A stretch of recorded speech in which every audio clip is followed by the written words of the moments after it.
Boa noite, queridos amigos da nossa Casa de Irmão Clarencio. Aqui estamos para mais um momento de estudos, hoje do livro O Céu e o Inferno. O nosso evangelho de hoje é o capítulo 27, vai dos itens 9 a 12, mas nós vamos ler apenas o item 9. Kardec vai falar para todos nós a respeito da ação da prece e transmissão do pensamento. Ele diz assim: a prece é uma invocação, mediante a qual o homem entra pelo pensamento em comunicação com o ser a quem dirige. Pode ter por objeto um pedido, um agradecimento ou uma glorificação. Podemos orar por nós mesmos ou por outrem, pelos vivos ou pelos mortos. As preces feitas a Deus escutam-as os espíritos incumbidos da execução de suas vontades. As que se dirigem aos espíritos são reportadas a Deus. Quando alguém ora a outros seres que não a Deus, falo recorrendo a intermediários, a intercessores, porquanto nada sucede sem a vontade de Deus. Então, embalados por esta explicação de Kardec, façamos então a nossa prece. Deus Pai misericordioso e bom, Jesus querido Mestre, querido Clarencio, amados Espíritos que nos envolvem, protetores da nossa amada Casa de Clarencio. Aqui estamos para mais um momento, Senhor, de estudo do livro O Céu e o Inferno, rogando a Tua proteção, o Teu amparo, o amparo dos nossos guias e protetores espirituais, para que possamos, Senhor, através da nossa reflexão sobre esse estudo, tirar o melhor proveito para as nossas vidas, Senhor. Que assim possa ser, graças a Deus. Então, como nós dissemos, nós vamos dar continuidade ao estudo do Céu e o Inferno. Nós estamos estudando sobre os espíritos felizes. Hoje nós vamos falar sobre um médico russo. E é interessante, como todas essas lições, né, todos esses diálogos que Kardec mantém com estes espíritos, são valiosos para o nosso aprendizado, muito valiosos. Essa é uma mensagem que a gente não ouve tanto se falar dela, mas que tem um ensinamento profundo. É mais uma história de alguém muito dedicado, de alguém que teve uma vida honrada, totalmente voltada para os princípios morais, né? E muitas vezes, né, essas criaturas, elas passam desapercebidas do mundo, né? Essa história aqui desse médico não é muito diferente. A gente vai solicitar a vocês que façam a leitura, porque não vai dar para a gente ler, nosso tempo é curto, não vai dar para a gente ler. A gente vai pegar algumas coisas que depois vocês lendo, vocês falaram assim: nossa, mas a Selma pouco comentou do que está escrito, porque é muito interessante. O que está subentendido é tão ou mais valioso do que o que está escrito, né? Então a gente vai aprendendo a ler nas entrelinhas, né? Então não está escrito aqui, mas a gente entende que ele foi um médico muito conhecido, muito respeitado. Ele era tão conhecido, né, tão respeitado, que a gente entende aqui que ele desencarnou. Vamos nos reportar a época, né? Ele desencarna, não diz, tá? Que é na Rússia, mas ele não está ali em Paris, né? Onde é a Sociedade de Estudos Parisienses, né? Ele dá a mensagem praticamente assim, momentos, né, poucos dias, porque também não está escrito, mas a gente vai entender que ele dá a mensagem logo depois do seu desencarne, o que já mostra uma certa elevação, né? Ele tinha o conhecimento do espiritismo, né? Ele era detentor desse conhecimento e ele vem falando para nós coisas muito interessantes, que é comum ao relato dos espíritos felizes, né? Então ele vai dizer para a gente que é muito difícil para ele dizer para a gente de uma forma que a gente compreenda a felicidade que ele está usufruindo, o lugar onde ele habita. E faz lembrar muito uma mensagem que nós já estudamos aqui, né, há alguns dias, que é a mensagem do espírito Sanson. Então ele fala que ele habita um espaço, né? Ou seja, ele pode ir aonde ele quiser, porque ele já tem, né? Lógico, ele é um bom espírito, ele não é um espírito puro, mas ele já tem uma capacidade muito elevada, né? Muito elevada, e diz que é difícil, né, para a gente compreender o estado, né, que ele se encontra. Então, para a gente pegar algumas coisinhas aqui que ele fala de interessante, e por que a gente chega à conclusão de que ele era muito conhecido, a morte dele foi noticiada, foi veiculada. Então, esse médium que traz a mensagem, né, dele, quando soube, tão imediatamente ele soube do desencarne dele, ele faz uma prece, ele fala palavras assim muito amorosas a respeito dele, né? A respeito desse médico. Então, aqui no texto a respeito dele, basicamente, a gente vai encontrar assim, ó, de Moscou era a origem dele, né? Era um médico tão eminente pelo saber como pelas qualidades morais. Quem o evocou apenas o conhecia por tradição, não teve nenhum contato com ele, né? Não havendo tido com ele relações sequer indiretas. A comunicação é feita em russo, né?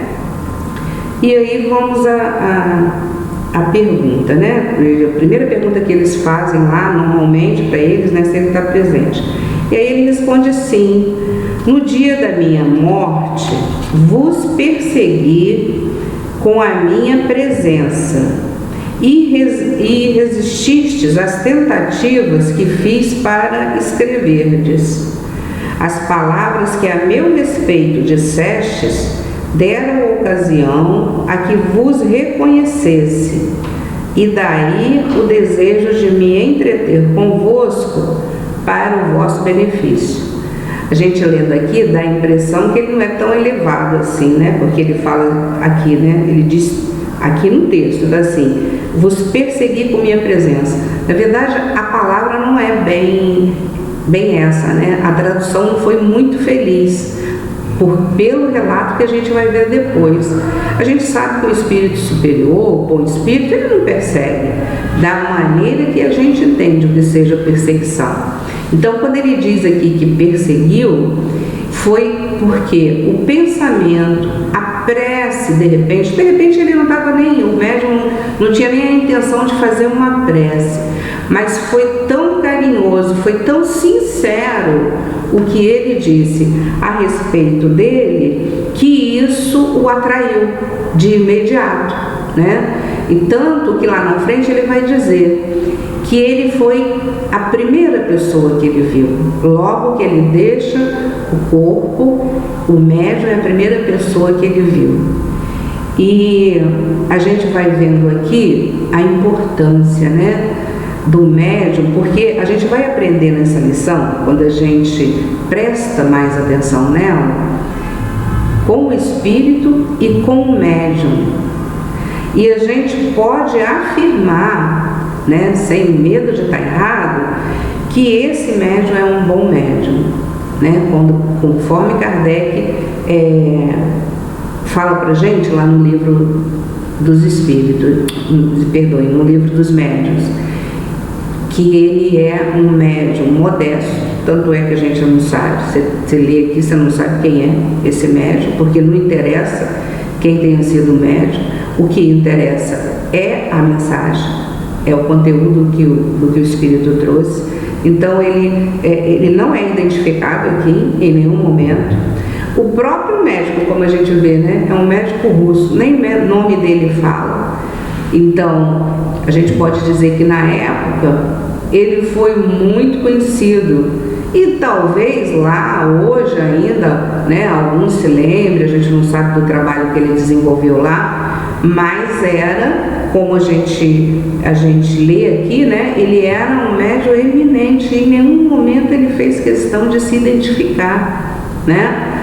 O médium sabe quem é, sabia quem era, né, que se tratava, mas certamente muitos nem tomaram conhecimento, né, de quem é essa criatura, não foi identificada aqui, né, pela mensagem.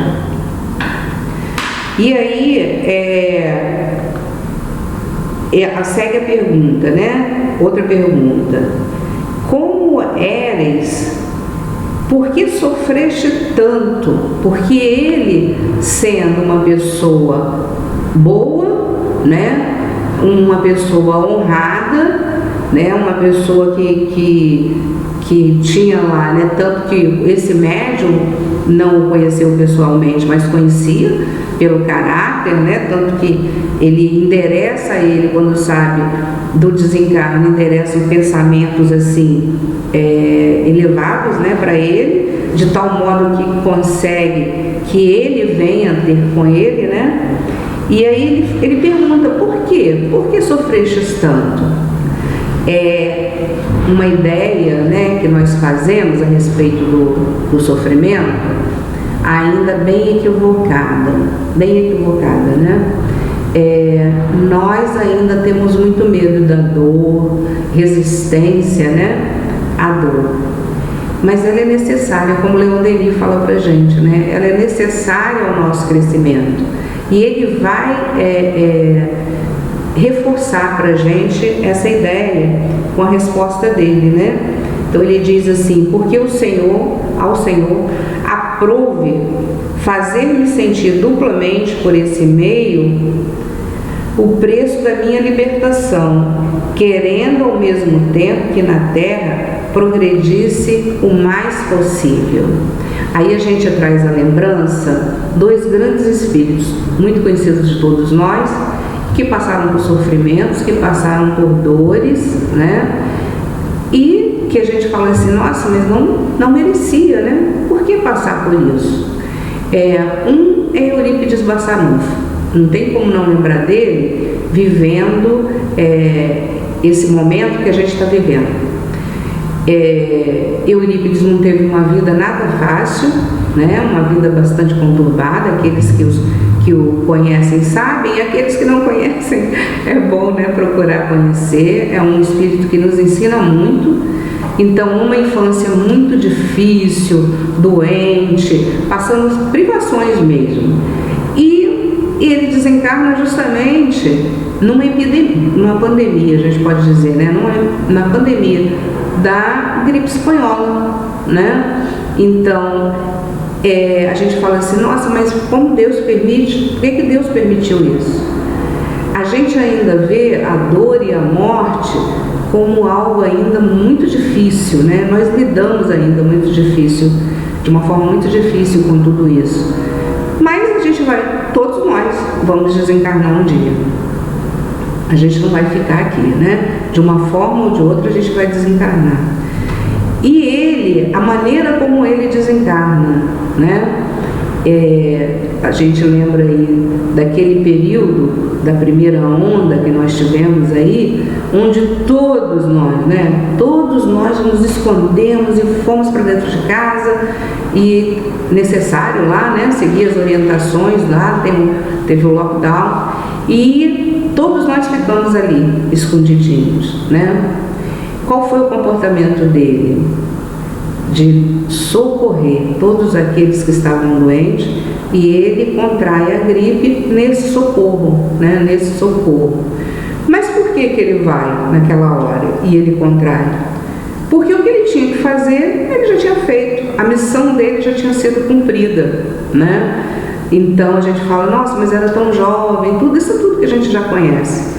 O outro exemplo é o Dr. Bezerra de Menezes, né? Médico também, devotado, como a gente imagina, né? Esse médico russo, e ele tem também os momentos de dor, de grande dor, grandes dores, né? Não foram poucas os momentos de dificuldade. E eles passam, o Dr. Bezerra mesmo, ele tem a oportunidade de falar pra gente, que, só para citar, lembrar um exemplo, quando o filho dele, né, obsidiado, e ele tem a orientação, né, que chega a possessão mesmo, e ele tem a orientação que o filho não poderia ficar curado, que a cura não era para aquele momento. Mas se o Dr. Bezerra quiser, né, para ajudar, para auxiliar o adiantamento tanto do espírito quanto do filho, se o espírito fosse afastado, a ligação entre os dois era tanta que o filho iria desencarnar. E o Dr. Bezerra faz essa opção, né?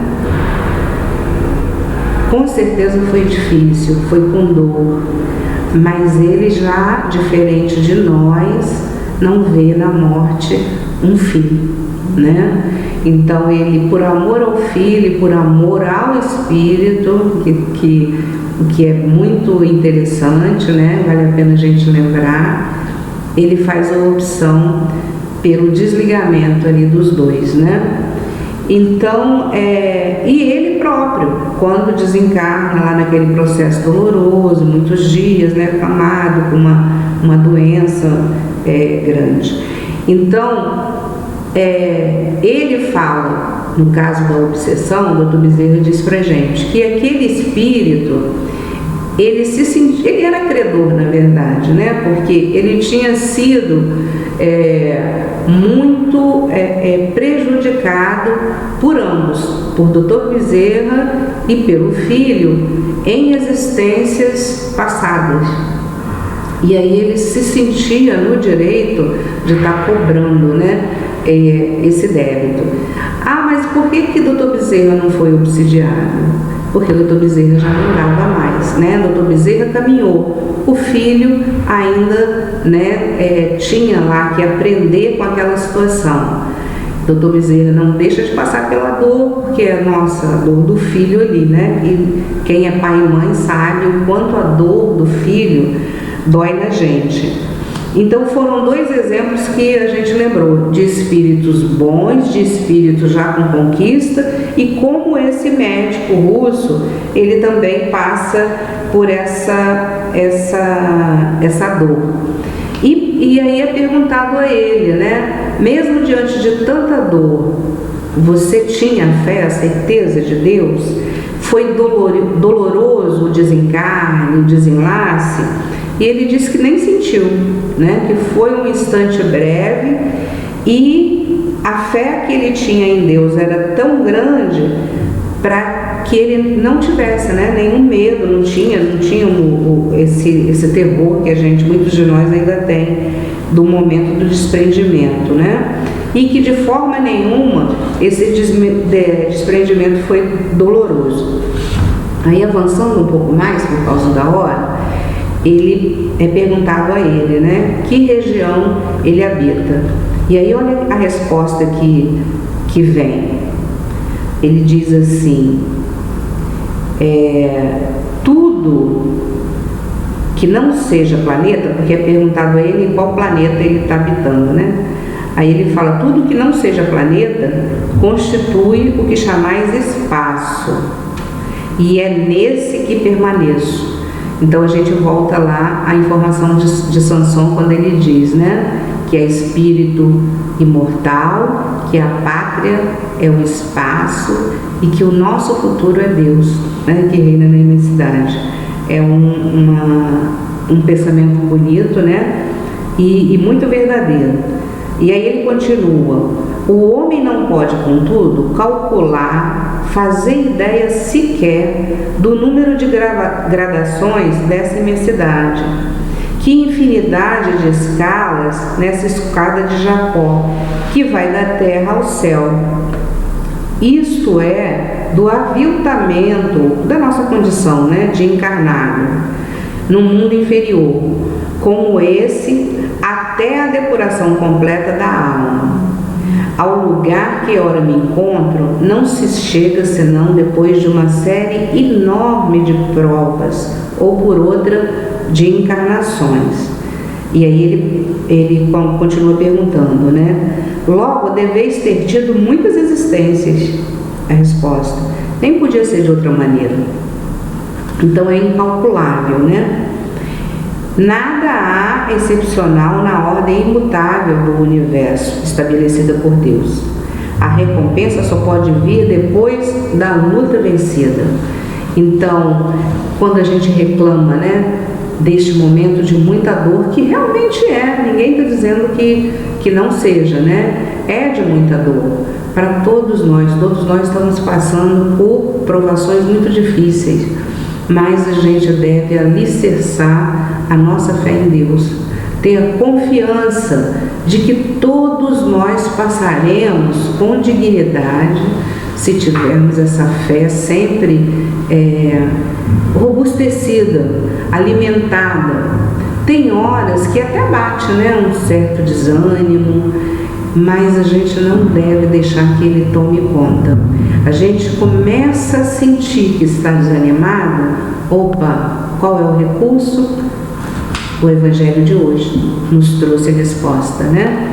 A oração, a prece, a transmissão do nosso pensamento a Deus vai chegar a Ele, né?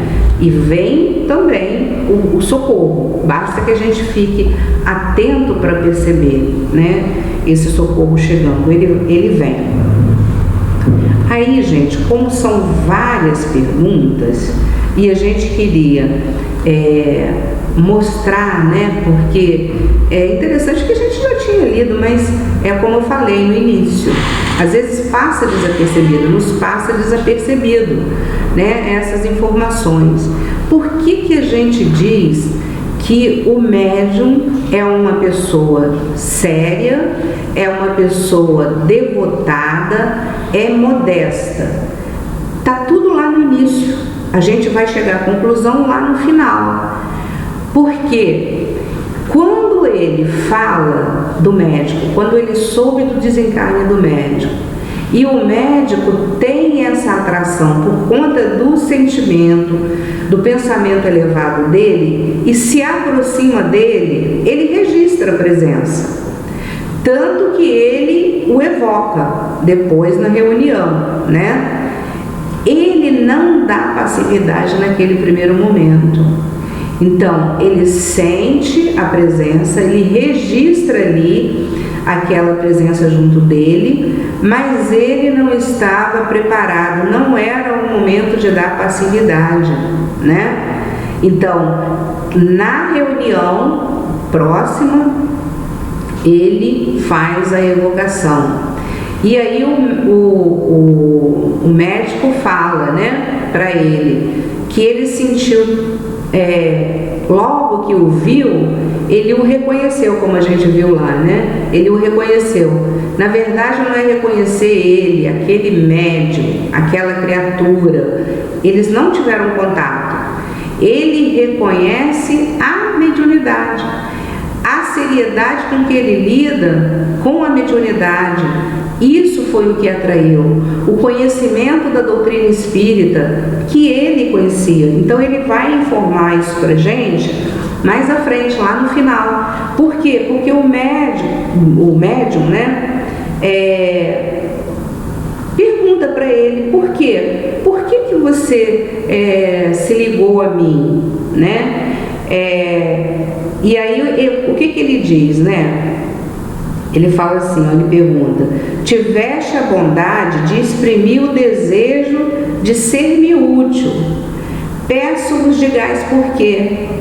E o médico, o espírito, responde: posso ajudar-vos a amparar nos desfalecimentos, fortalecer nos momentos de desânimo, consolar nos de aflição.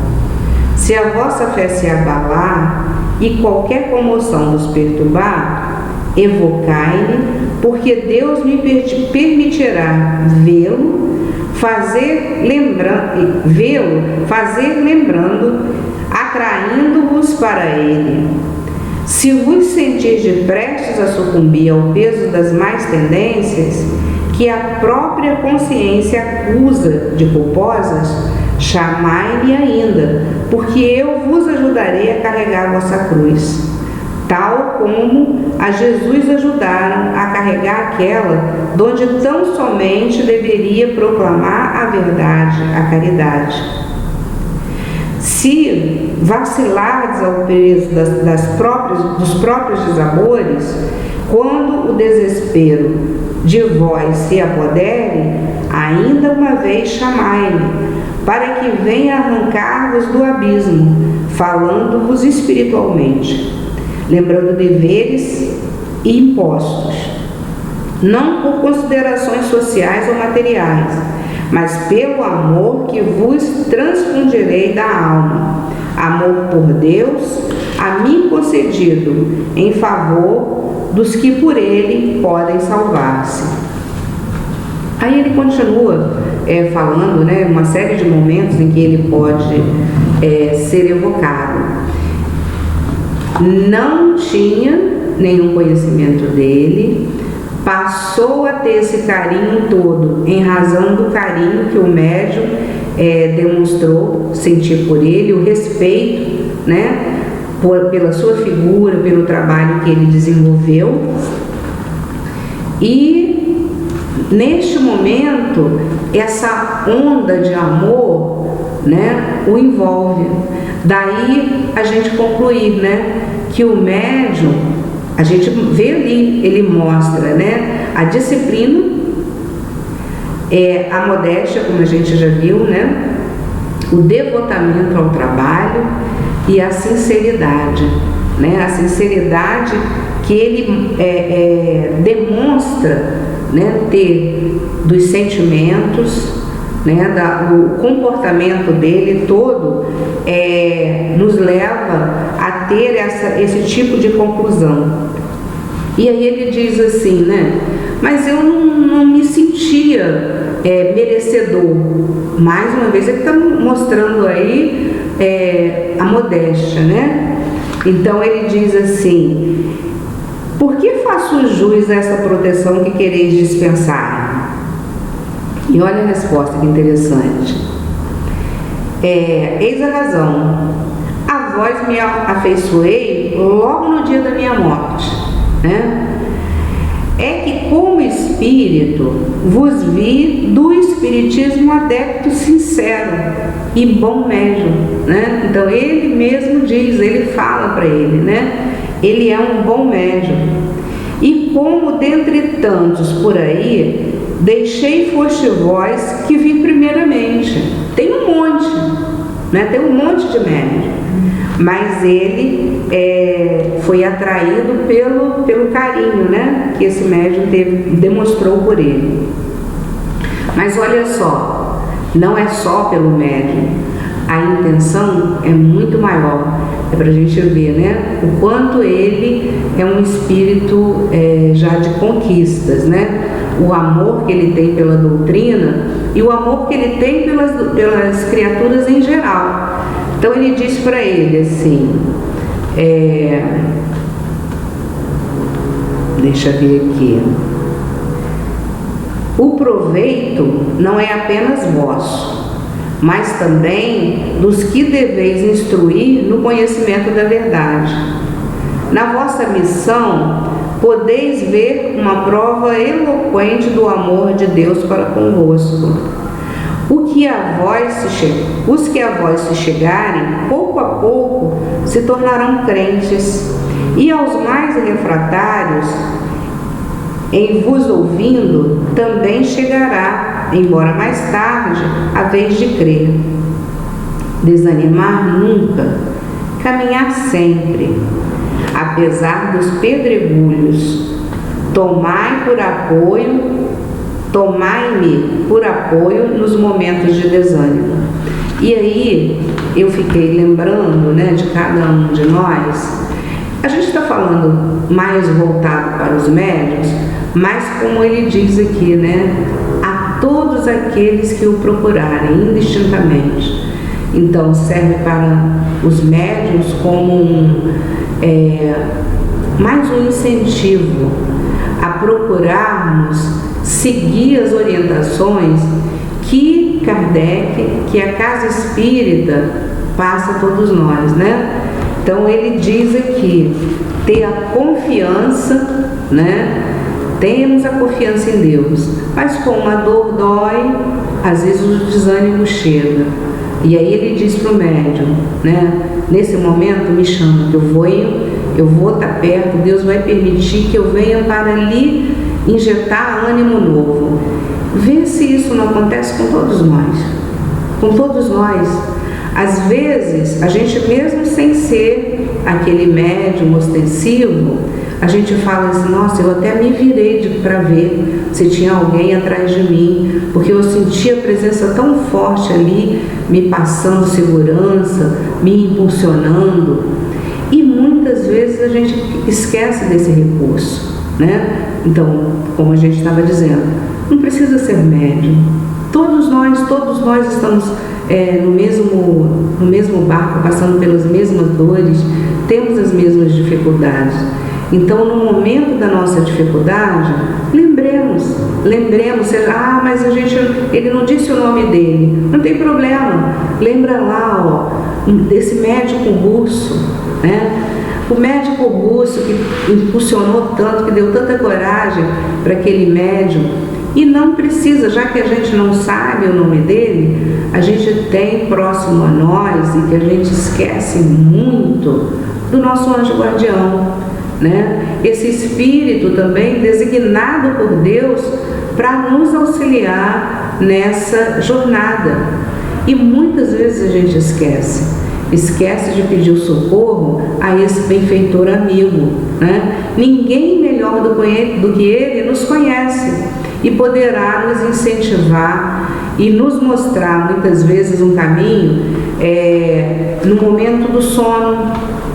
Quando a gente está naquela tribulação, naquele dia difícil, com um problema para resolver, né, com a coragem assim já abalada, vamos pedir o socorro dele, né? Muitas vezes no momento do sono ele vem nos dar a resposta daquilo que a gente realmente precisa para fortalecer, né, novamente a nossa fé, o nosso ânimo, a nossa coragem.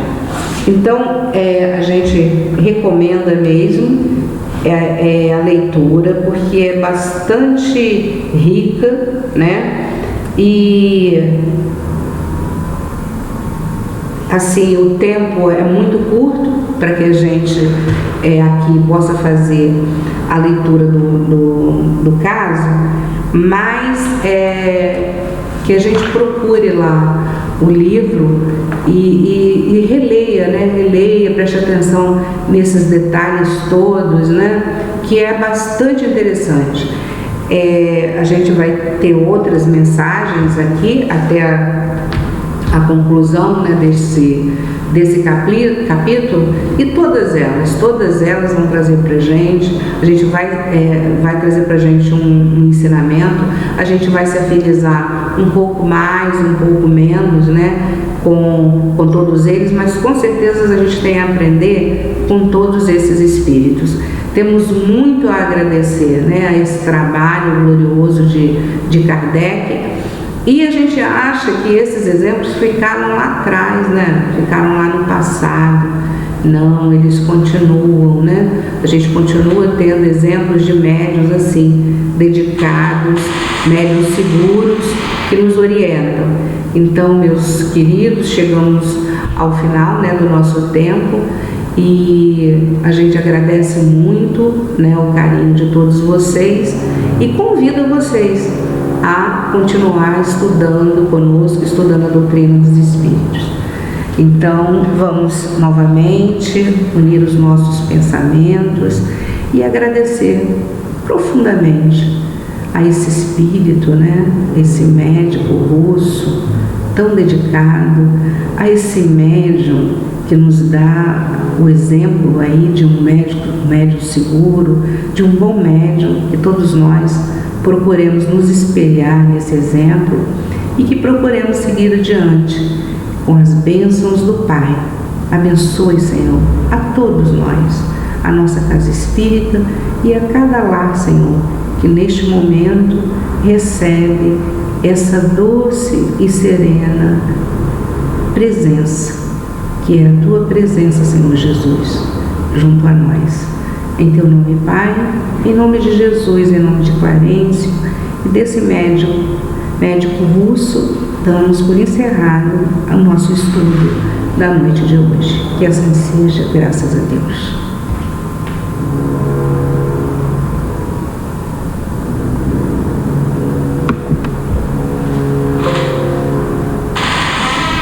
Acabou. Eu nem tempo, me enrolei, porque no meu eu tinha marcado tudo. Hã? Não deu tempo? Não, deu tempo, eu falei, inventei. É que no meu estava tudo marcadinho, o que eu queria ressaltar, então eu fiquei meio perdida aqui. Passou muito? Deixa eu ver o que você fez, porque ainda está gravando.